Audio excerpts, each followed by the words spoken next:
Anabel, bienvenida a Largo Aliento. Gracias, encantada de estar de nuevo contigo. Y en persona. Finalmente. Nos llevamos viendo 4 años a través de la pantalla. Qué bueno que estás en México. Gracias. Anabel, tu último libro sobre el narco sorprende. Es un libro singular porque es una historia de amor que revela más que ningún libro que se haya publicado sobre la forma en que los narcos viven. Muestra su vida diaria, sus creencias, su moda, sus jerarquías, en fin, en buena medida es un libro de sociología sobre la cultura narca. Entonces te empiezo preguntando sobre su protagonista femenina, Celeste. ¿Cómo la conociste? Bueno, antes que nada te agradezco la invitación y debo decir que siento cierta, no sé cómo decirlo, me da impresión estar en este lugar. En Los Pinos. Sí, y pocas veces me impresiono, pero me siento impresionada por toda la carga de cosas negativas que significan este tipo de palacetes, ¿no? Sí, sí. Y bueno. Y lo que estamos haciendo acá ahora, ¿no? Hablando con libertad del poder.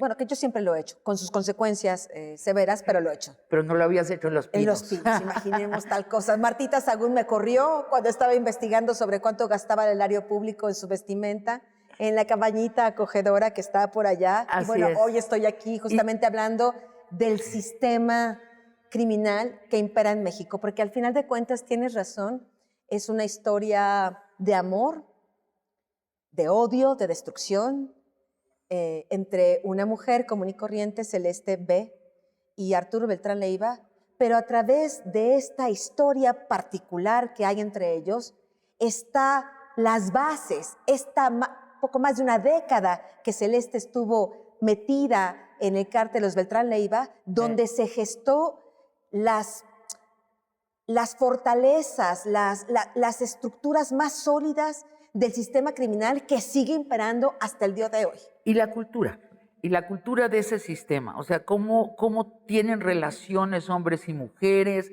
en qué se gasta el dinero, cómo se crean las relaciones. A mí es el libro de sociología sobre el narco más impresionante que he leído. Y lo sabes, tú que eres experta en el tema, sabes que estabas describiendo algo que no estaba descrito.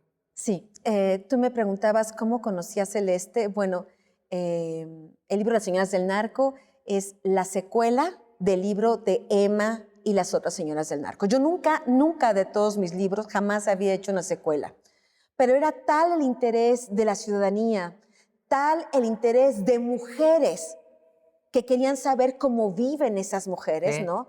Un poco en este mismo país donde unas son esclavizadas, otras son traficadas, otras son madres que están buscando a sus hijos y otras son señoras del narco que viven con estos narcotraficantes. Así es. Y las mujeres víctimas, las mujeres que estamos ahí sufriendo este sistema, queremos saber cómo viven. Bueno, cuando yo publico el libro de Emma, hubo muchas mujeres del espectáculo, Galilea Montijo y otras que ya lloraron y patalearon, dijeron que no era cierto, que no era verdad, ¿no? Etcétera, etcétera. Bueno, Celeste me contacta a través de una convocatoria que yo hago a las mujeres que viven en ese mundo de romper el silencio, porque sí sé que la misma violencia que estos narcotraficantes infames ejercen afuera de sus casas es la misma violencia o peor que ejercen dentro de sus casas, cuando están en el comedor, cuando están en la alcoba, cuando están educando a los hijos. Entonces, mi llamado era para esas mujeres que romperan el silencio, porque no hay duda, Sabina, y eso creo que también es una cosa que aborda el libro, lo deja muy, muy bien plantado en la mesa. Estas mujeres tienen el poder de romper desde adentro a esos carteles de la droga. Si un día se rebelaran, si un día dijeran, no quiero ser más tu amante, no quiero engendrar más narcos, no quiero ser tu hija que se casa con otro narcotraficante para hacer alianzas criminales. Entonces Celeste me llama y me dice, hay más información. Yo quiero hablar directamente con usted. Fui la confidente y amante y procreé una hija con Arturo Beltrán Leiva y tengo más información para que usted pueda entrar y conocer ese mundo criminal. ¿Qué edad tiene ahora Celeste? Celeste, yo tengo 52 años, Celeste debe tener como unos 48 años más o menos. ¿Y cómo se ve? Celeste es una mujer insospechada.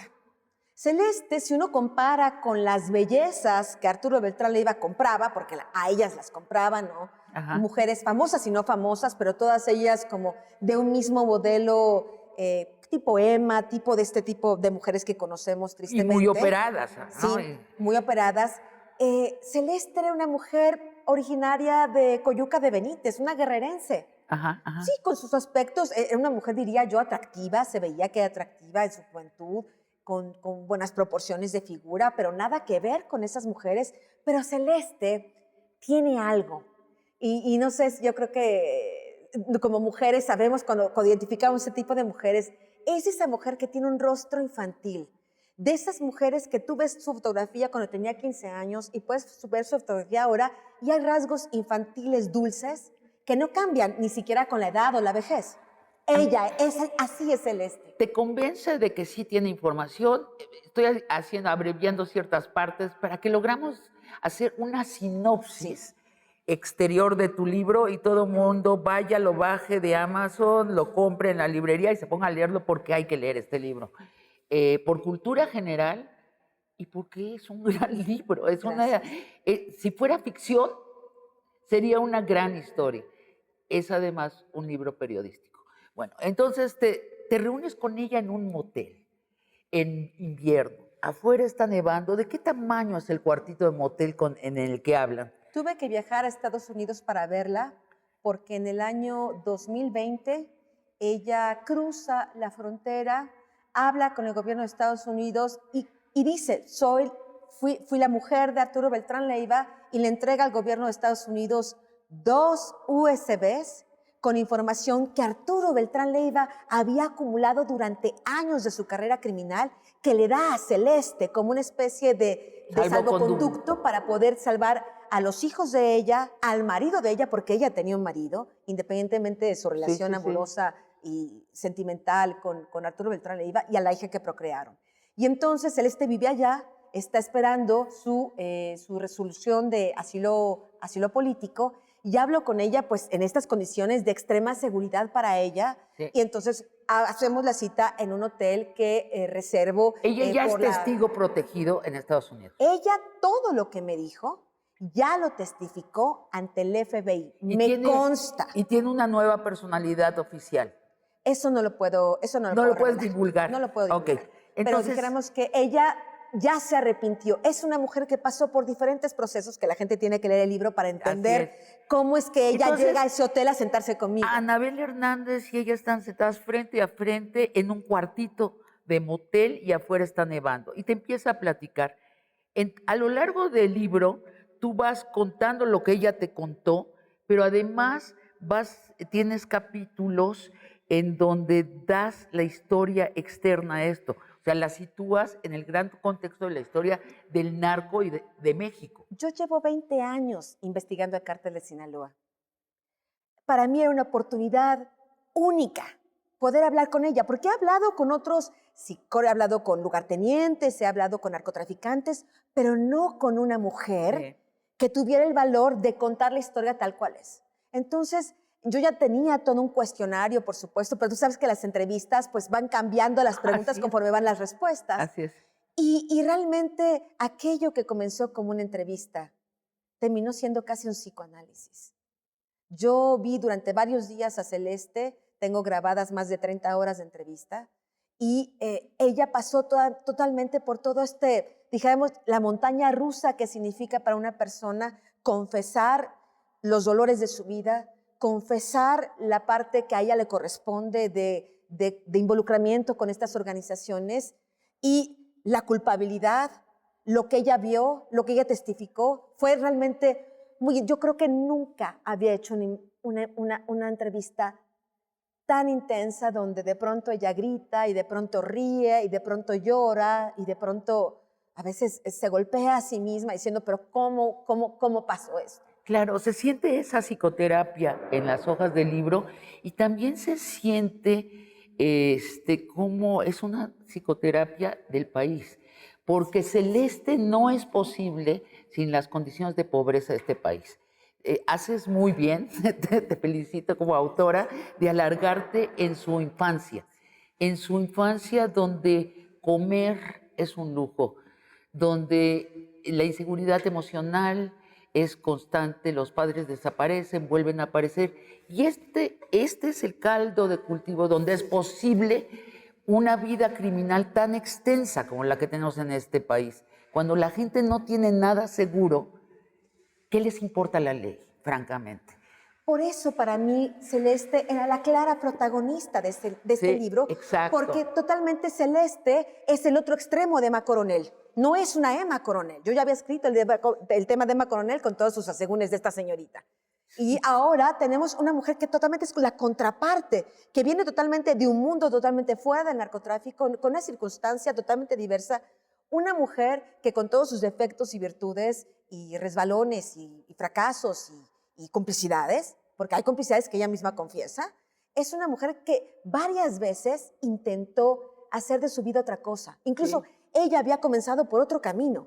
Ella no comenzó por el camino criminal. Ella comenzó queriendo ser como ella no tuvo una familia, sus padres muy violentos. Ella trató de, bueno, me caso, me voy a Cancún, me caso, tengo un hijo y vivieron felices por siempre. Ahí comienza la verdadera historia de Celeste. Y es una mujer muy fuerte, o sea, porque aún dentro de este red criminal, ella logra tener su identidad propia. Ella no es la mujer de Beltrán Leiva, aunque también lo es. Ella es, vamos por el principio, ella es masajista en un spa de lujo de Cancún. De Acapulco. Perdón, de Acapulco. Y entonces empiezan a llegar los Beltrán Leiva, llega el jefe de jefes y después llega Arturo Beltrán Leiva cuando todavía no es el jefe de jefes. Cuéntanos esa escena. Bueno, es una escena que la gente tiene que leer porque mucha gente, por ejemplo, me comenta, es que esto es increíble. Bueno, yo justamente esas 30 horas de entrevista era para preguntarle hasta cómo tenía la pierna cruzada, no tenía la pierna cruzada, hacía calor o hacía frío, él estaba nervioso, no estaba... ¿Cómo era el cuerpo de Arturo Beltrán Leiva? Ella era la masajista, él estaba entrando el cliente, lo pone en la plancha, era un masajista donde también se daban servicios sexuales, eso era el Acapulco Palace, era lo que daban. Lo desnuda y de pronto me revela la primera cosa, dos primeras cosas interesantísimas. La joroba que tenía Arturo Beltrán Leiva, que era producto de lo que le impulsa a ser un criminal, lo cual es interesantísimo, todos estos detalles. Es Shakespeare. Y después me habla de su voz, que es casi gangoso. Esto, ninguno de los lugartenientes masculinos de Arturo Beltrán Leiva se habría atrevido a decirlo. Ninguno de los expedientes judiciales, porque claro, como es un mundo de machos, no vamos a cuestionar la virilidad y el machismo y la perfección que se supone, bueno, no, era un hombre con una serie de complejos y ahí estaba nervioso ante Celeste. Era un hombre que terminó temblando. Esto es fantástica, este inicio de la relación, porque como bien dices, nos da un acercamiento al que fue el narco de narcos. Terrible, desde un lugar del cuerpo, que es el lugar donde las mujeres y los hombres hacemos los contactos de veras importantes, el cuerpo. Y desde allí te sigues contando. Vamos a un corte y vamos al resto de la historia. Sí. Volvemos. Yo creo que la gente tiene que imaginarse que Arturo Beltrán Leiva era una especie de Enrique VIII.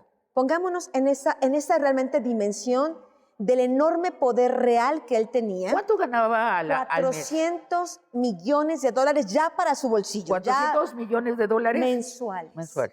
¿Qué hacía con ese dinero? O sea, una parte del dinero era para corrupción, pues para ser el rey. Okay. Otra parte, pues era para sus achichincles, su equipo de sicarios, pero el principal dinero era para él, para mirarse al espejo.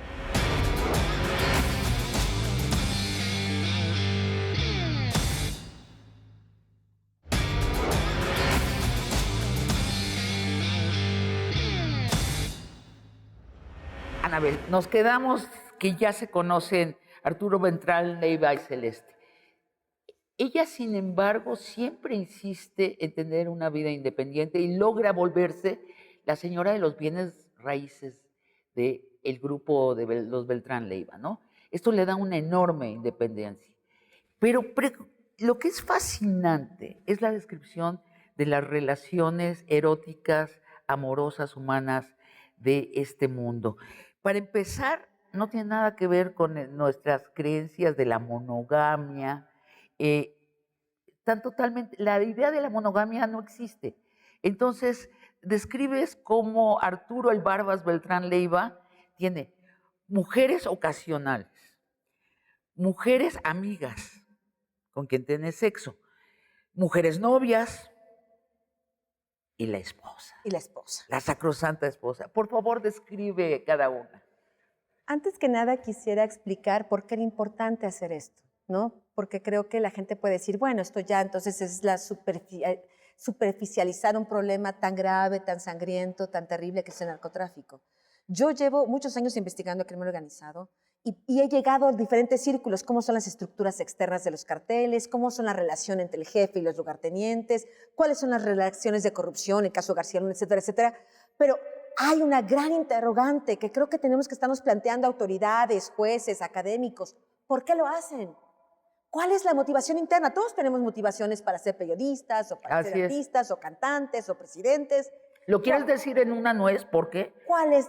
Las mujeres. En particular para Arturo Beltrán Leiva, su imagen de poder no era el dinero en sí mismo, sino lo que podía comprar con el dinero. Sí. Amigos, cantantes, presidentes, policías y mujeres. Bueno, muchas mujeres. Y das casi al final del libro, y me voy a detener más allá adelante, haces un párrafo completo en que dices, es que es otra economía de la vida, del tiempo y de la vida. Ellos dicen, voy a tener mucho en muy poco tiempo, porque finalmente todo lo que gane va a ir a dar a manos de la policía. De la policía. O sea, todas las fortunas que ellos recogen durante una vida criminal terminan en manos de los policías. De los policías, no del Estado, porque exacto, muchos policías se lo roban. Estoy siendo clarísima, de los policías. Yo creo que la gente tiene que imaginarse que Arturo Beltrán Leiva era una especie de Enrique VIII. Pongámonos en esa realmente dimensión del enorme poder real que él tenía. ¿Cuánto ganaba al mes? 400 millones de dólares ya para su bolsillo. 400 millones de dólares mensuales. ¿Qué hacía con ese dinero? Vivía como rey. O sea, solo le faltaba su corona. Usaba relojes de rey, usaba lociones de rey. Oye, acá en nuestro equipo hubo un cambio de posición de todo el mundo. 400 millones de dólares para su bolsillo al mes. ¿Qué hacía con ese dinero? ¿Qué hacía? Primero tenía que pagar los sobornos para poder seguir siendo rey, porque era indispensable. Sin sobornos él no podía ser el rey narco. Incluso ganaba más que el Mayo y el Chapo Guzmán. Imaginemos, y lo planteo hoy así, porque es así, eso se reveló también en el juicio contra el Chapo y contra García Luna, el gran pagador, el que ponía la mayor cantidad de dinero para el pago de sobornos en los diferentes sexenios donde ha operado el cártel de Sinaloa junto con los Beltrán Leiva, era Arturo Beltrán Leiva. O sea, una parte del dinero era para corrupción, pues para ser el rey. Okay. Otra parte, pues era para sus achichincles, su equipo de sicarios, pero el principal dinero era para él, para mirarse al espejo, para comprarse mobiliario, lociones, ropas, zapatos, botas, Hermes, o sea, todas las cosas más estrafalarias. Te voy a preguntar, tenme confianza sobre esos aspectos, pero pasemos a esta jerarquía de las mujeres. O sea, tú dices, más bien, Celeste te cuenta que hacía más de 10 veces el amor, iba a decir el amor, bueno, seamos más exactos, tenía sexo más de 10 veces al día. Es correcto. Es un hombre que se drogaba, consumaba Viagra y este tipo de cosas para hacerlo. Evidentemente, y me imagino que no todos eran actos que llegaban a la eyaculación. Imagino que parte de su diversión era poder estar activo durante muchas ocasiones durante el día, y imagino en una ocasión, pues, Celeste quedó embarazada, dijéramos. ¿Tomaba Viagra? Tomaba Viagra y tomaba diferentes estimulantes para poder estar activo. Entonces, él tenía una selección de mujeres. Hablas de la bebida esta energetizante. El Red Bull, ajá. Mezclado con algo más. Con cocaína, me parece. Sí, para crear erecciones. Sí. Híjoles, ¿qué tal? Tenía un grupo de mujeres. Por una parte, pues estaba la esposa Marcela, con quien tenía una relación de odio y amor y muerte, ¿no? Y de engaño, ¿no?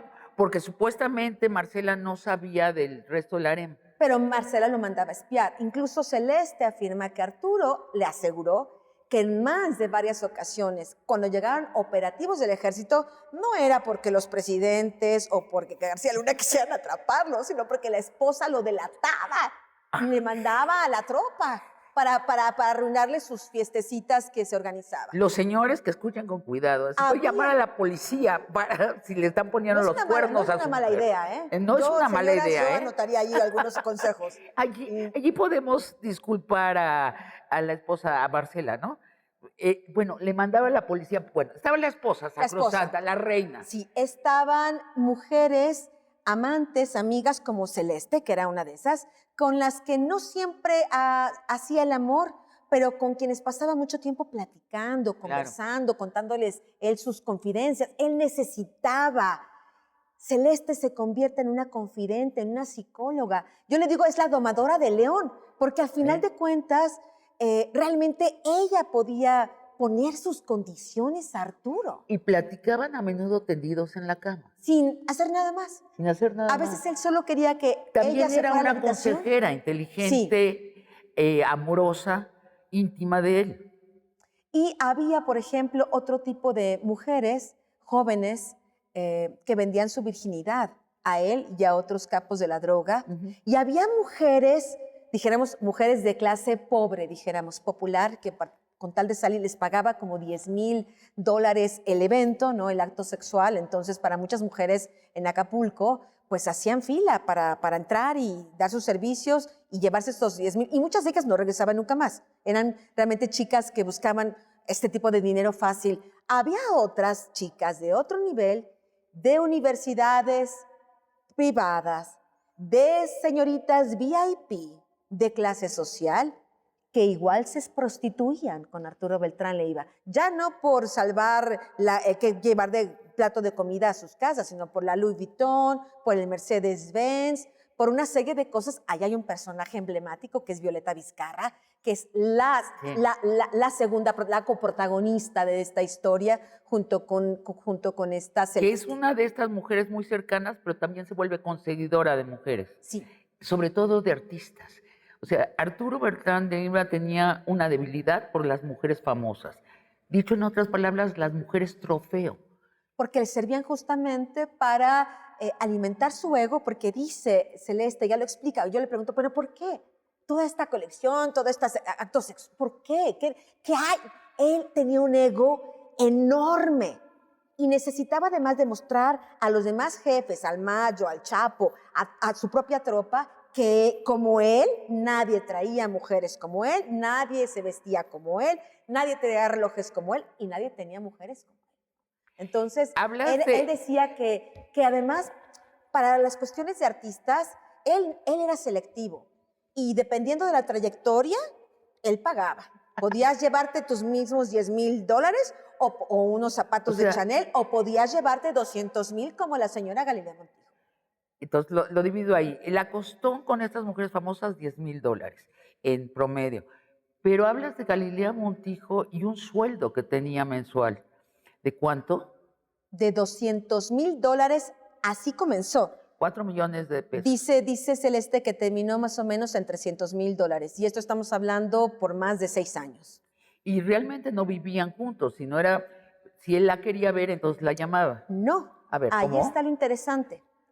Lo que yo planteo en el libro de M, las otras señoras del narco, a través de los testimonios de algunos lugartenientes y choferes, es que si yo llevaba a la señora Galilea a tal casa de Cuernavaca, les prestaba mi recámara, hacían lo que tenían que hacer y después la señora se iba. Pero lo que Celeste ve en Acapulco es otra dinámica. Celeste ve directamente a Galilea, no es que ya ha intuido, lo piense, ya lo ve, se encuentra directamente con ella cuando va saliendo de una casa de Acapulco con Arturo Beltrán Leiva. Galilea se va de compras, Celeste entra y le dice a Arturo, pues ya tenemos aquí matrimonio, no, él estaba muy contento, y ella se mete a la recámara, porque ella entendió que había algo diferente en él, que lo conocía como la palma de su mano, y ella dice, aquí este cuate se trae otra onda. Entra y ve que está toda la ropa de la actriz. O sea, ella llegaba a convivir varios días, se quedaba a dormir con Arturo Beltrán Leiva. Ahora sé, a través de un nuevo testigo, que es Dámaso López Serrano, alias El Minilic, que también fue integrante del cártel de Sinaloa, que hoy es testigo protegido en Estados Unidos, me llama y le hago una entrevista después de la publicación de Las Señoras, y va aún más. Galilea, Arturo Beltrán Leiva, le propuso matrimonio.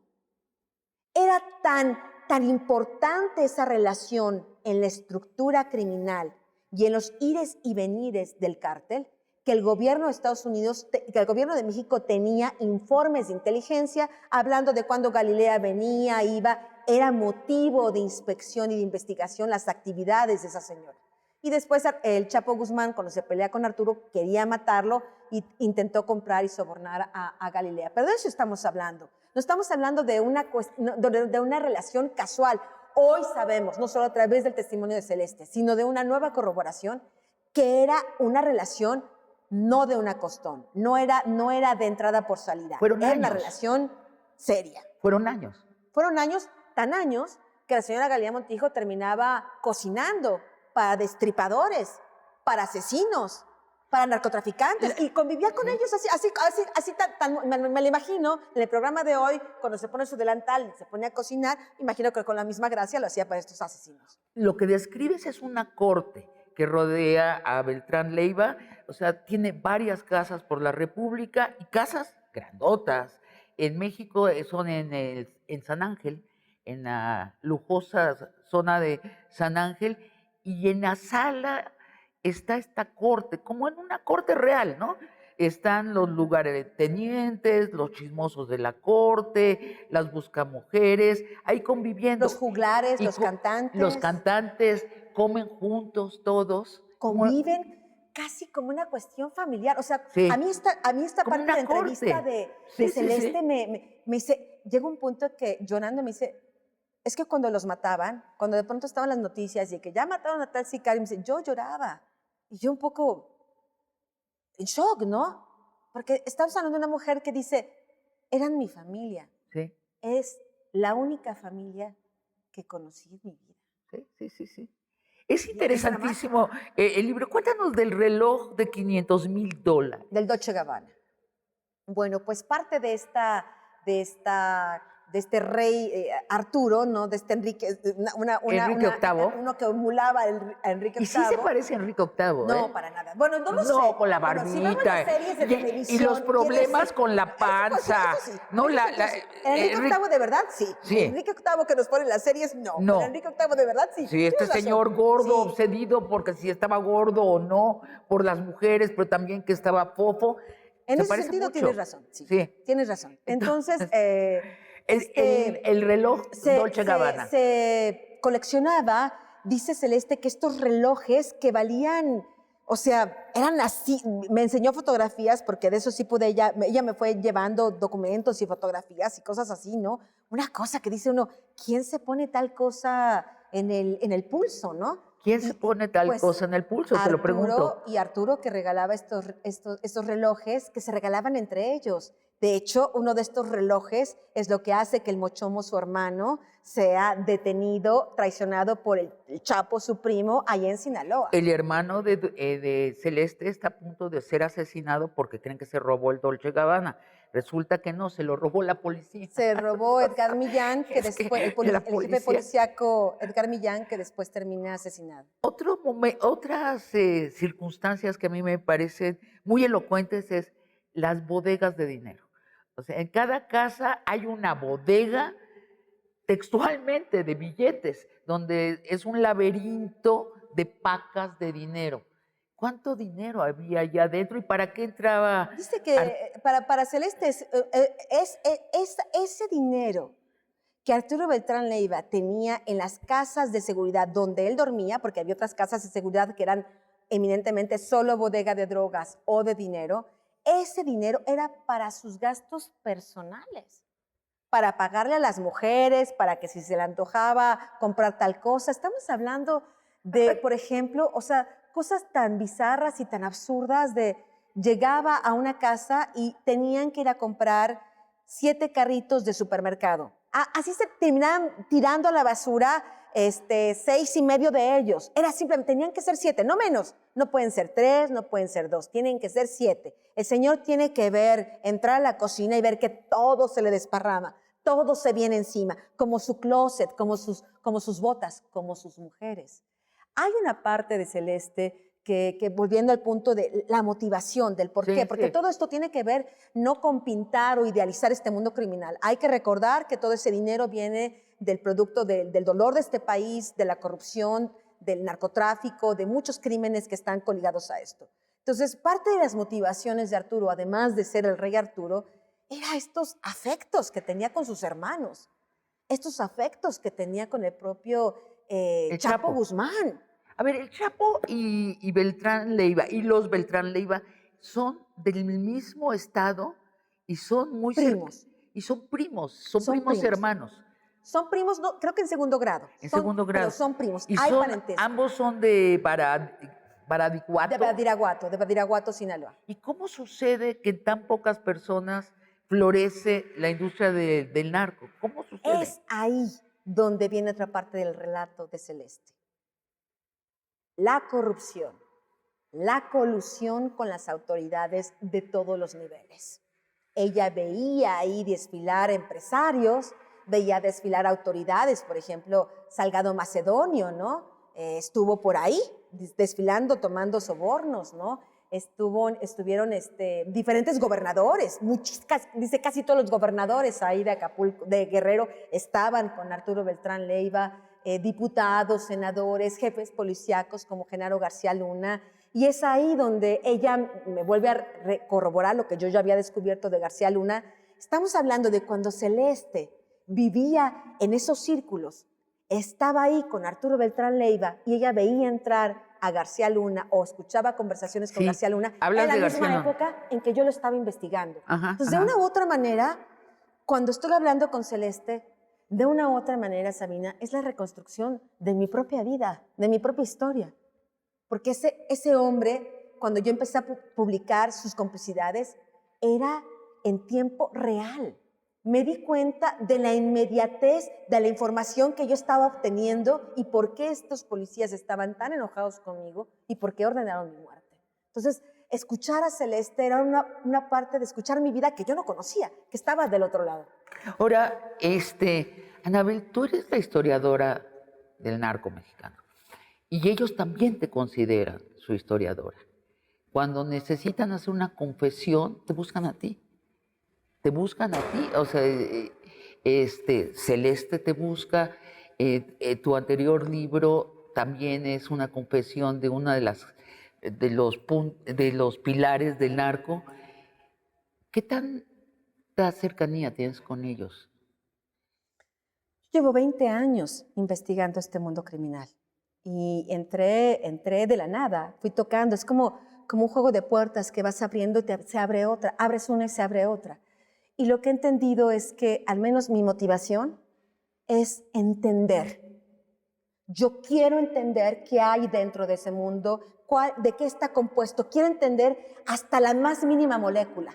Quiero meterme al cerebro de estas personas para poder desarticular. Si tú no entiendes de qué está hecho este enorme monstruo, no puedes desarticularlo. De nada te sirve mutilar una pata o un pie, una uña, si tú no entiendes de qué está hecho este monstruo. Pero sí te das cuenta que para ellos tú también eres la historiadora.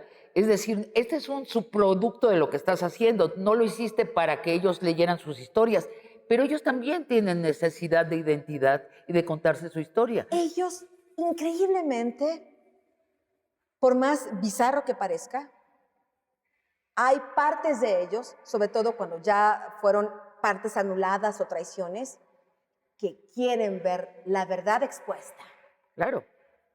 Ya sea por convicción, ya sea por venganza, pero quieren ver la realidad expuesta. Y han entendido que si hay una periodista que es honesta, soy yo. Yo soy honesta en cualquier terreno que haga periodismo, incluyendo en ese. O sea, se sabe que cuando se hacen los decomisos en casas de jefes del narco, están tus libros.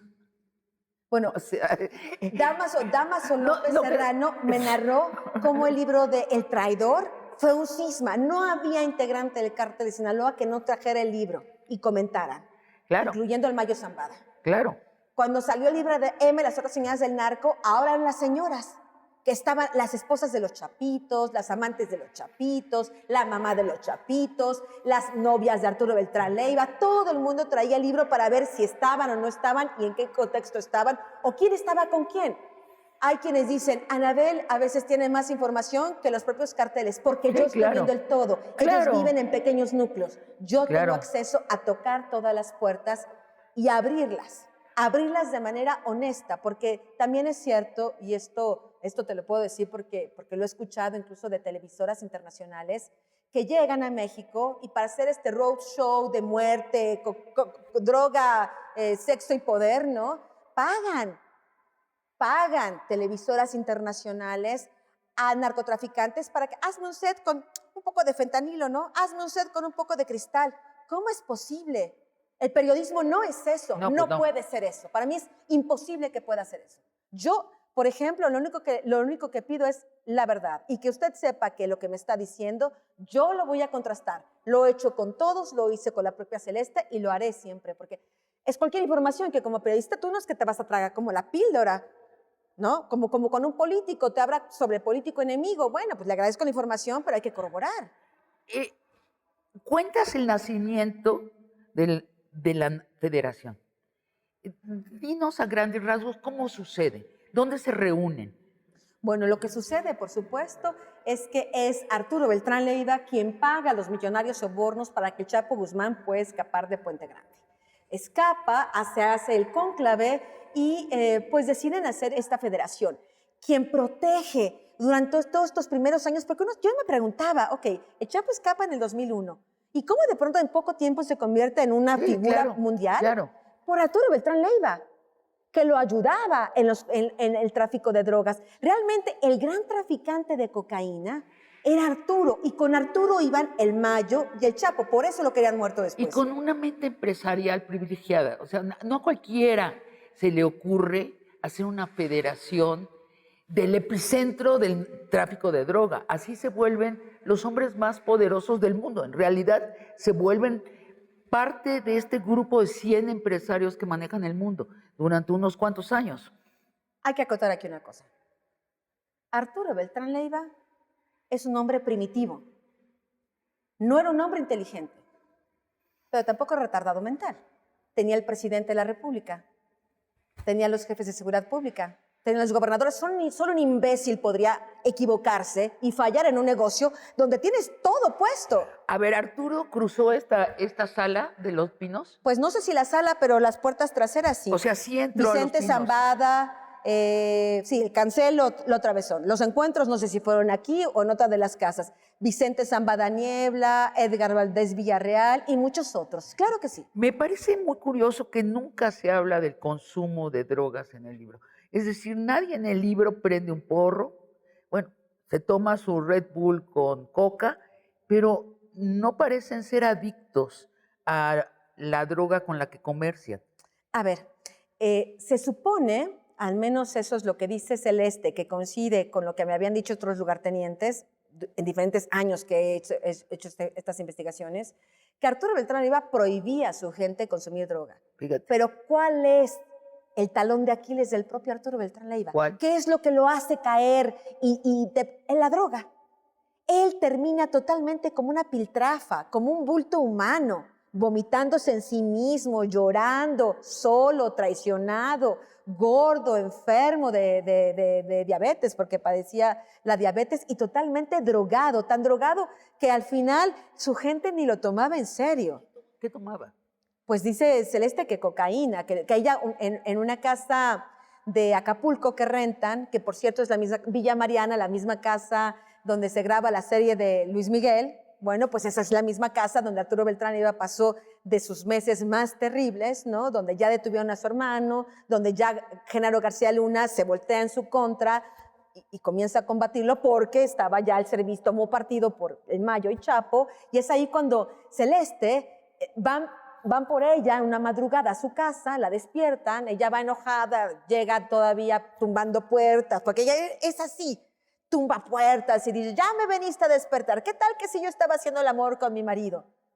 Y de pronto lo ve tirado, hecho una miseria. Ella misma dice que para ella fue un shock ver al hombre todopoderoso reducido a esa parte, que toma la balsa de cocaína y que lo tira al water, pues, porque este hombre estaba totalmente drogado, un hombre que drogado, ella ayuda, con la ayuda del grande y otros lugartenientes, lo suben a la recámara y en la noche él estaba tan drogado que cuando ella está a su lado, sentada, velando su sueño, él se levanta y le pone una pistola en la cabeza. Vamos a un corte y regresamos para el final de esta historia. Quien lea el libro de las señoras del narco encontrará las claves, una de las claves fundamentales para desmantelar a esos carteles de la droga. Justamente partiendo de que serán monstruos, serán asesinos, pero también son hombres, pero también son hijos, pero también son amigos. También hay una parte humana aún en estas personas. Sí. Y es ahí el punto débil. Y es ahí donde hay que luchar. Siempre hemos visto el problema desde el punto de vista masculino. Hoy yo pongo sobre la mesa que hay que comenzar a girar el tablero y verlo de otra manera.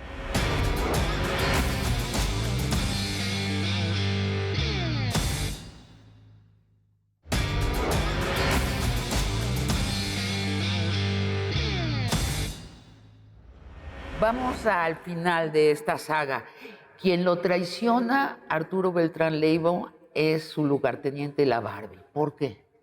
Porque quería quedarse con el negocio. Quería ser el nuevo rey. Nuevo rey. Sí, y yo te comentaba en el corte que las historias de Shakespeare son muy parecidas en el sentido de que son tensiones entre hombres feudales que quieren ser reyes y se matan entre sí, y el rey que los resiste. De eso son todas las historias de Shakespeare.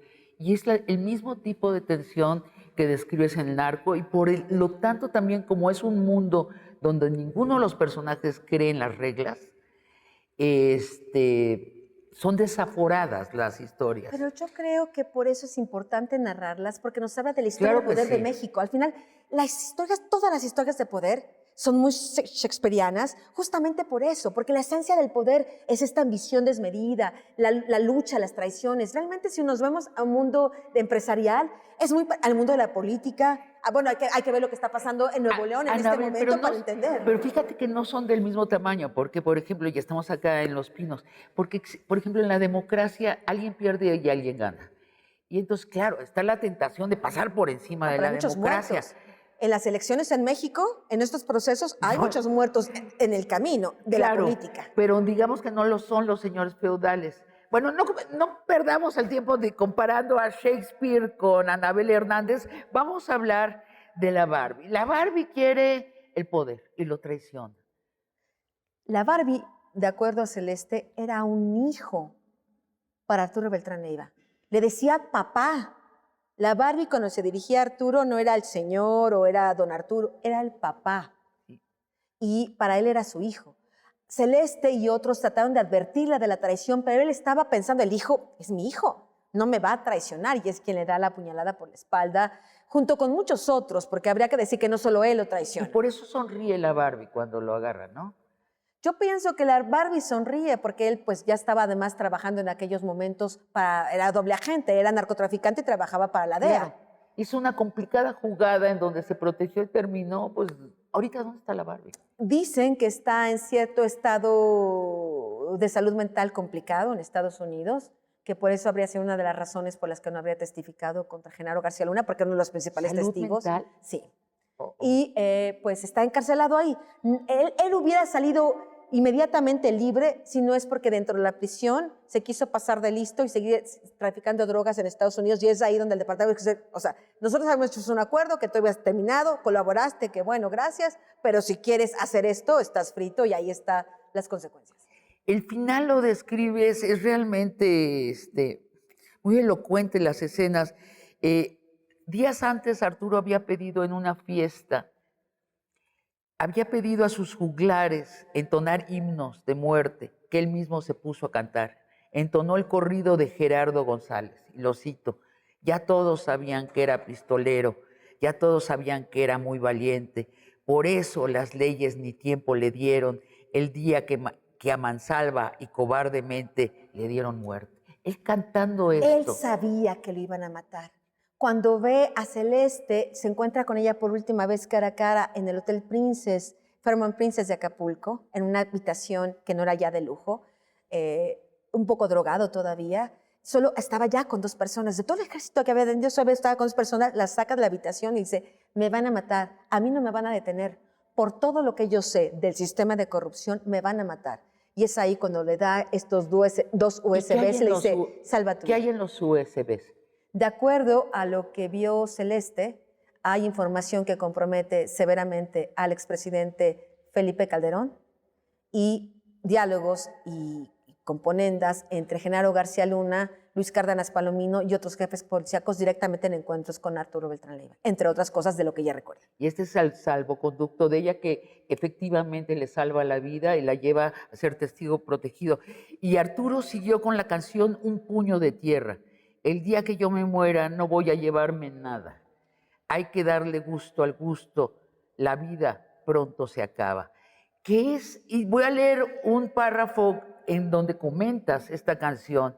Dices, los dueños de todo son los policías. Las autoridades que van y se llevan sus pertenencias, las pertenencias de los narcos. O sea, los narcos acumulan fortunas enormes del tamaño de las 100 más grandes del planeta y todo se lo queda al final la policía. O presidentes o políticos corruptos. La mayoría desaparece, casi todo lo que decomisan se lo roban. Entonces, ¿de qué son dueños ellos? De los momentos que viven. Es lo único que para ellos tiene al final algún valor. Los afectos por su familia, todas esas cosas, esa es su mentalidad. Ellos dicen, yo estoy aquí hoy y mañana, esa es la realidad. Para ellos esa es su riqueza, esos momentos que pasan, ya sea con los familiares o sobre todo con las mujeres. Quien lea el libro de las señoras del narco encontrará las claves, una de las claves fundamentales para desmantelar a esos carteles de la droga. Justamente partiendo de que serán monstruos, serán asesinos, pero también son hombres, pero también son hijos, pero también son amigos. También hay una parte humana aún en estas personas. Sí. Y es ahí el punto débil, y es ahí donde hay que luchar. ¿Cómo? Si tú fueras la procuradora de justicia de este país, ¿qué harías? Cambiaría leyes, donde comenzaría a criminalizar a las mujeres que los acompañan. Estos hombres quieren el Rolls Royce o el Ferrari, no para estar solos conduciendo, necesitan el público. Estas mujeres son su público, las que le aplauden, las que lo besan, las que qué bravo que eres porque mira todo lo que ya me diste, ¿no? Quitémosles al público, quitémosles a los consumidores, pero comencemos a criminalizar estas acciones, comencemos a decomisar a estas mujeres. En Italia se está planteando incluso cambiar la ley para comenzar a quitarles a los hijos, para que estas familias, estos clanes como la 'Ndrangheta, como la Cosa Nostra, que son núcleos familiares como los que funcionan en México, donde todos están emparentados con todos están casados con todos, y estos pequeños hijos terminan siendo criados como pitbull para ser los sucesores. Ahí tenemos a los Chapitos. Hubo una Alejandrina Salazar que los crió, pues no es que se hicieron así de la noche a la mañana. Hay mujeres que forman parte de sistemas criminales. Hay que cambiar la mentalidad de estas mujeres. Siempre hemos visto el problema desde el punto de vista masculino. Hoy yo pongo sobre la mesa que hay que comenzar a girar el tablero y verlo de otra manera. La última foto de Arturo Beltrán Leiva. A ver, ¿quién hizo, es decir, quién colocó los billetes? Esto no es natural, esto es una foto montada por alguien. Bueno, se sabe, de acuerdo a las noticias que se publicaron en ese momento, que bueno, lo acribillan, termina así medio desnudo en el pavimento. Antes de que llegaran, se tomaron fotografías sin los billetes y después, antes de que llegara el Ministerio Público y los forenses, militares y marinos que participaron en el operativo, lo cubrieron todo de billetes. Evidentemente, de acuerdo a lo que se sabe mejor ahora, todo ese operativo sí era para capturar, matar a un narcotraficante, pero sobre todo era para complacer y mostrar el trabajo bien hecho hacia algunos otros integrantes del Cártel de Sinaloa, como el Mayo y el Chapo. Mira, tu rival quedó así. Complácete, jefe, que quedó así. Tu primo hermano, en segundo grado. Quien te ayudó a liberar, quien te ayudó a crear tu imperio, a quien traicionaste, quedó así. Tú eres el nuevo rey. Hay que leer el libro. Hay que leer el libro por varias razones. Una es el placer estético, perdón que diga esto, pero también hay una dimensión estética en estas historias muy valiosa. Yo insisto, son nuestras historias shakespearianas contemporáneas. México es el epicentro del tráfico de drogas. Eso lo hace un país, más allá de lo moral, de lo ético, lo hace un lugar muy importante en donde se manejan fortunas con una rapidez como en ningún lugar del mundo. Este libro es el que más me ha costado escribir ¿De después de veras? La Verdadera Noche de Iguala, porque me habla de mí como mujer, me habla de mi país, pero me hace cuestionarme, preguntarme mucho de qué hacemos las mujeres, ¿no?, en este país y todo lo que podemos hacer. Pero también debo decir que es un libro que realmente me sumergí en la escritura. Quise no hacer una cosa, era tan dramática, tan terrible la historia, que quise hacerlo lo más digerible posible para que la gente pudiera leerlo, porque es tan horrenda que cualquiera podía tener el impulso inmediato de cerrarlo. Pero la narración es tal que espero, no sé cómo ha pasado contigo, que no hayas podido dejar de leerlo. Así es, y parte es que la lubricación es la ternura. Finalmente también es una historia de amor, de un intento de un gran amor, el de Celeste y Arturo, con una cultura en medio que a los que no estamos en esa cultura nos suena estrambótica y muy interesante, pero es una historia de un gran amor. Finalmente Arturo le entrega su salvoconducto a Celeste en esos 2 USB. Solo a ella, a nadie más, solo a ella, ni siquiera a su esposa. Así solo es. a ella. A ella y para que se salve ella y su esposo y su descendencia. Que él haya visto por el esposo de ella. A mí me parece una gran historia, se las recomiendo mucho. Hay que leerlo. Es parte de nuestra historia, nos guste o no. Pienso que esto reconstruye una parte de este sistema criminal que nos ayuda a entender por qué estamos como estamos hoy, porque no son historias del pasado. La gente cuando ve esas páginas, muchos protagonistas los verá ahora en diferentes partidos políticos, sobre todo Morena, y dirá uno, ¿y cómo pasó esto? Bueno, ahí México necesita respuestas. Anabel, muchas gracias por tu libro, muchas gracias por esta conversación. Gracias, Espero Serena. que pronto tengamos otra. Y a ustedes, Encantada, amigos gracias. y amigas, hasta el próximo jueves, donde los espero con otra conversación de largo aliento.